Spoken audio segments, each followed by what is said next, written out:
Chapter 29, First Tango in Paris. Then Michael remembered her and her story. Fine, you go ahead and marry a supermodel, buy her designer clothes, buy her summer homes, diamonds, Lamborghinis, and definitely do buy her lingerie, thinking she'd ever wear them for you.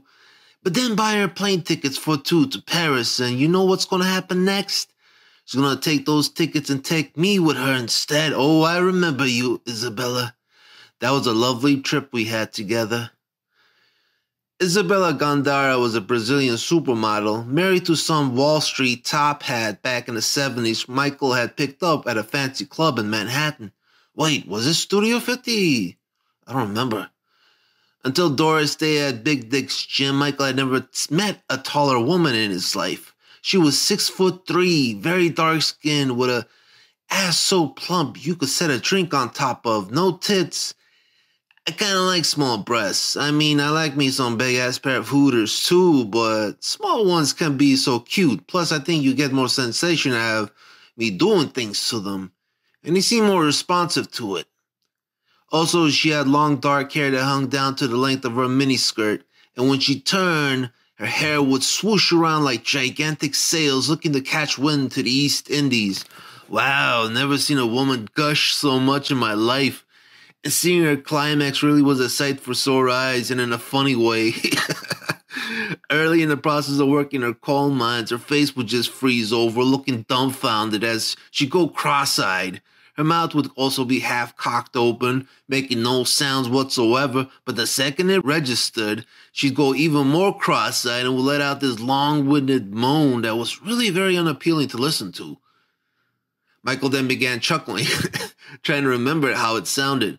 Oh, it really sounded terrible. It sounded like a moaning Scotsman wearing a kilt, getting his balls licked up by a goat while playing bagpipes in the background. It sounded like a camel had eaten a ton of oysters that had gone bad a month ago, making nauseated sounds about to barf. It sounded like she was possessed by Gilbert Gottfried, who was possessed by Bobcat Goldthwait, who was possessed by Sam Kinison, who was possessed by a banshee that was getting butt-fucked by a donkey. No sweet heavenly music there. I could have never imagined such terrible, silly, and downright scary-sounding noises coming from such a beautiful creature like her. But after that, it was like watching a giant dam crumble before me.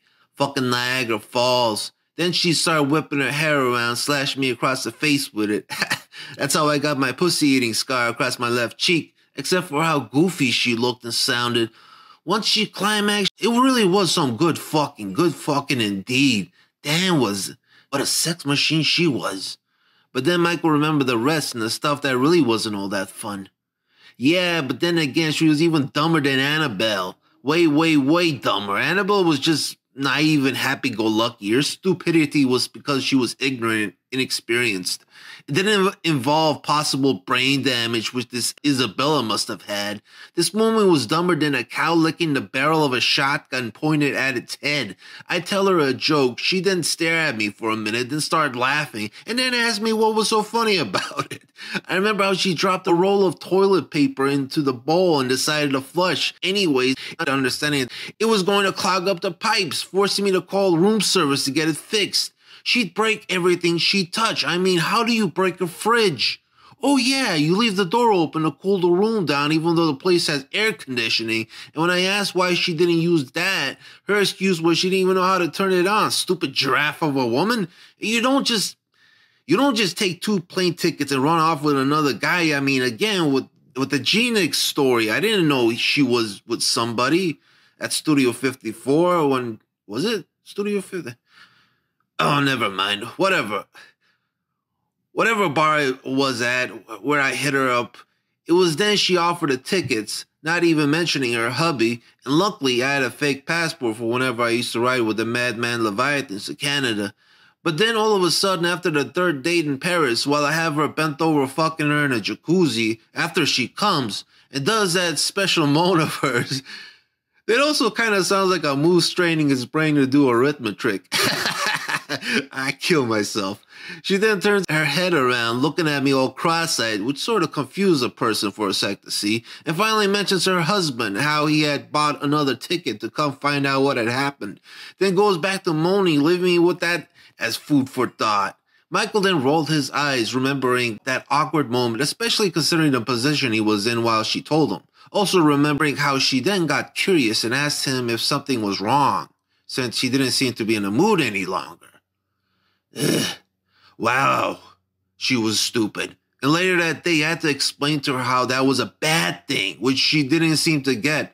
But when she finally did, understanding that that could mean the end of her marriage, no more rich moneybags husbands supporting her stupid ass, she then said goodbye to me in that hotel and left, not realizing I didn't exactly belong there, leaving me in that hotel with unpaid bills and in that country without any means of getting back.